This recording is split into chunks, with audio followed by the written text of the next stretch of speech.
StocksToTrade.com is an award-winning stock trading and analysis platform. It has exclusive webinars, powerful AI, and algorithm-enhanced tools to help people pick winning stocks. And with me is Tim Bohen with StocksToTrade. Yes. So great to have you here. Thank you. Nice to be back. Of course, AI is been the trade of the past almost 2 years.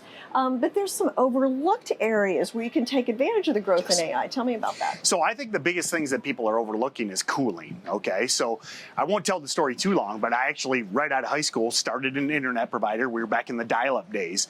And I can tell you from personal experience, we actually couldn't expand quite frequently because of cooling. Like we would want to add new equipment, and this is the 90s, mind you, and we would have to delay expanding simply because we couldn't cool anything. And a lot of these AI data centers are running into that right now because as they add servers, they can't manage the heat and they can't deal with it. And that's where I'm seeing a lot of opportunity that people aren't really talking about because it's not really interesting, cooling. So. Right, and data centers. Yes. Yeah. But these could be huge growth areas. Yes. Are there any particular companies that are in this space? Yeah, so the biggest ones come to mind for me are Vertiv, okay? So they're a data center company, but then they really have a big focus on cooling. That's kind of one of their biggest things.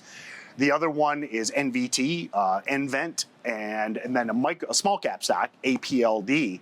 Those three, all very interesting to me because their focus is on this specific issue of trying to keep these data centers cool. Because if you look at the latest generation of NVIDIA's GPUs, they actually generate, I think, fact check, I think double the heat. So as they put this stuff in to power the latest versions of large language models, heat's their biggest issue. A lot of people think energy. And that's kind of, I think that's been played out. So I think that's why the best opportunity is in the cooling side. The cooling centers. Yes. And there's going to be more of these AI chips coming on board. We've got Taiwan Semiconductor setting up something in Texas, and Intel's working on it. And so the demand is only going to increase for these. Yeah, and I think one of the more interesting things to look for too is and it's not really there yet, but obviously we're here to be forward looking, but it's called free cooling as well. So you've seen Facebook putting data centers in these northern climates because basically what they're running into is these heating issues. And basically what free cooling is the simplest way to think of it is opening the windows, but you still have to condition the air, you have to remove the humidity. But if you think about these Texas data centers, Arizona's huge for data centers.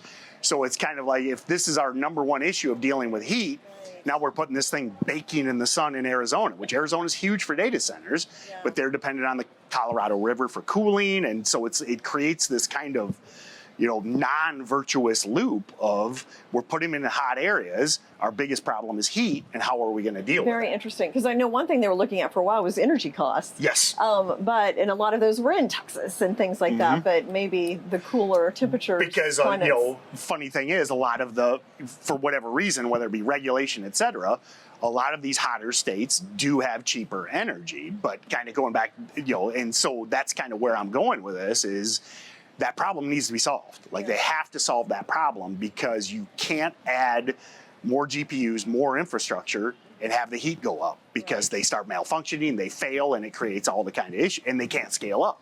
So now something else comes along, some new AI, and they're like, well, we can't power it because we can't keep the servers cool. Yeah. So let me ask you this. So NVIDIA has just, gone from, hardly anybody heard of it. Sure. To the biggest company in the world there for at least a period of time. Have you looked at the AI trade and been like, okay, this needs to take a breather, or how do you see that? I think, as much as I'm primarily a short-term trader, as much as I love momentum, I think that they got a little overheated, all the AI plays, NVIDIA, Supermicro, et cetera. And I think that's why I'm looking elsewhere because back up at the beginning of the trend, I had a lot of, I have a couple newsletters where I alert them. We had Supermicro in the early days. Kind of crazy back to my business days. We used Supermicro servers. We used NVIDIA chips back in the 90s. In the 90s, yeah. So I think those are a little played out. That's why I'm looking elsewhere, and that's where I think the cooling is where to look. Okay. And same with the energy idea. I think that has been... That's also been played out too. Yes. Yeah. So nothing against those stocks. I think they're incredible companies. But when it comes to trades and investment opportunities, it's like I think they need to breathe for a little bit. Well, and I've seen, stocks look like they can do no wrong, and then NVIDIA was that exactly, and it still is. Yeah. But something will happen that nobody foresees, and it'll drop by 50%. Yes. And so, I've just seen this play out in other times. So, what are ways? You mentioned the one stock. What are other ways investors can get exposure? Well, again, I think that going back to the AI trade, but more in small caps, because I think the large caps have just got so much money behind them, et cetera. So that's one of the cool things we do at StocksToTrade is we have these algorithms in AI that actually go out and look for AI-based news. Like a great example, and this is kind of going back to small cap stocks, but LUCY, Lucy Eyewear. A couple months ago, they released ChatGPT-enabled sunglasses, which sounds corny, but that day our systems identified that stock and it went up 700% in one day. Wow. And you see, because what happens with these lower price stocks is people see stuff like NVIDIA and Supermicro going up every day. And they're higher price stocks. Obviously, they're both $1,000 stocks. FOMO. Yeah, exactly. Yep. So they start going to these small cap opportunities, and that's what we do at StocksToTrade. Is we try and help the average Joe and Jane. Look how I did that. But find these kind of stocks that really move based on the hype and the momentum. Yeah, no, that's really valuable because the smaller stocks don't get a lot of attention on big the business channels and the simple fact is, and I don't blame the mainstream financial media because the moves are so short. A lot of them are 1 day, 2 day moves, and by the time you do a news report on it, the stock has already gone back. But that's why we like to bring this again. Not necessarily to institutions and hedge funds, but to people that want to actually trade these stocks and can recognize that, hey, these things move fast, but it's a short-term period. Yeah, well, and I know some of the business channels have like requirements. Yes, on, it has to be a certain market cap and things like that before they talk about it. So, well, that's really interesting. So this gives people an opportunity to see things that kind of may be on the horizon that they wouldn't see anywhere else. And your AI can look at data and momentum and things like that. Yeah, and that's, and it's an interesting kind of parallel. I go back to when I started that business doing dial-up internet.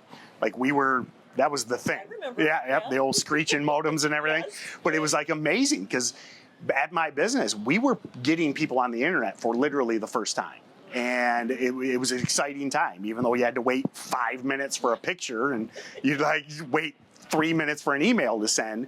But it's a very similar time right now. I see like that enthusiasm and I think the enthusiasm and hype, I think they get bad rap. I think that's a good thing. Like it feels just like the early days of the internet right now. With the AI, yeah. And that's why it's exciting. Because back then I was bringing internet to people for the first time, and now we're bringing trading AI to people for the first time. So it's like I get to kind of have this second act of doing it to really help normal people. We started this business in rural Michigan, literally towns that had no internet before we came in.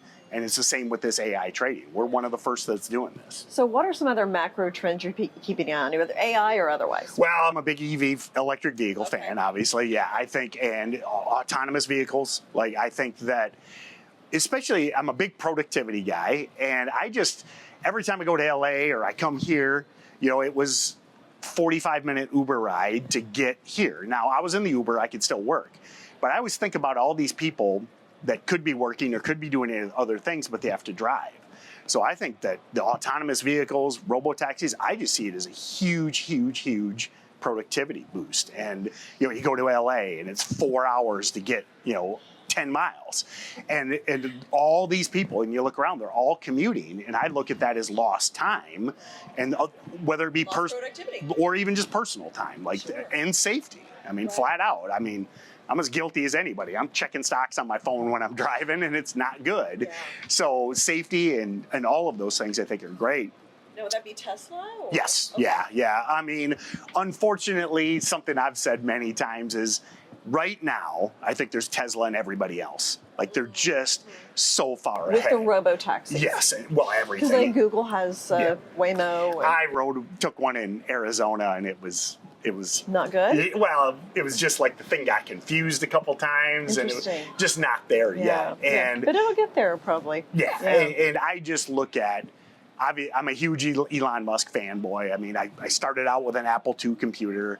I think he's the next Steve Jobs. And I think if anyone, just like Steve Jobs cracked the personal computer and cracked the mobile phone, Elon's going to be the one that's going to crack the autonomous vehicle. Yeah, no, he's an amazing person. So tell us a little bit about Stocks to Trade. Yep. What are all the things that you offer? What are some new features that you have? Yeah, so what's great about StocksToTrade is we are a full trading platform. Okay, we've got scanners, we've got broker integration, we've got full level 2, basically everything you need in one spot. So when I joined the company in 2015, I'd been trading for a while, and one of my biggest issues was I always had to use all these different tools. So what we did at StocksToTrade is really just bring everything together for people, whether they're day trading, swing trading, or even investing. So it's an all-in-one platform. And listen, I like to say it's not our official tagline, but it's like a Bloomberg for an average Joe. So I think we give very similar level of tools and access for a much lower price, because obviously a Bloomberg's not accessible to an average guy. Big banks. Yeah, exactly. So that's really what we try and do at Stocks to Trade. Yeah, So, is it a subscription? yes. Yep, Okay, yep. so people can go to StocksToTrade.com and get all the information about Yep. cost and Yep. everything. And then the latest thing, and I think why you asked me here, is we're doing AI and it's pretty cool because I actually trained this thing. So it was wild. I would do hour-long videos breaking down all of this stuff. And then the development team would turn those into text and then feed it into the large language model. And then I would ask it questions. It was like I was talking to myself. It was kind of spooky, but it was cool and very interesting. So that is something it's called Iris that we just launched about a year ago, and people are loving it. Yeah, and you're finding it to be pretty accurate? Yes, Okay. very accurate. Yeah, and the beautiful thing about it is just a massive time saver because, again, one of our goals at Stocks to Trade is we know that 90% plus of our customers are doing this part-time. So they simply don't have the time to dig through financial statements, to dig through SEC filings, to do all that due diligence that you need to do. So this AI basically does that for you. And then it reads all of the data, gives you a summary, and actually even gives you a trade plan, tells you where to buy the stock, where to stop out, and where to take profits. So it's pretty cool. Okay, super interesting, Tim. Thank you so much. Thank you. Okay. Nice seeing you again.